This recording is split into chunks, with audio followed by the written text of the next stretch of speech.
Welcome. Today in front of me Motorola Moto G82 and I'll show you how to unblock number on this device.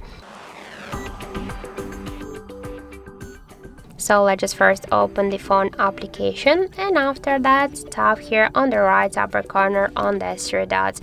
Then you'll see here the settings section. Click here once and tap to the blocked numbers.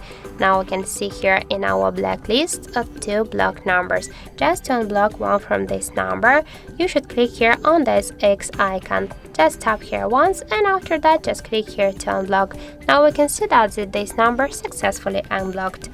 If you want, you can just remove the second number by the same way. Just click to X, tap to unblock, and now we can see the message that this number has been unblocked successfully.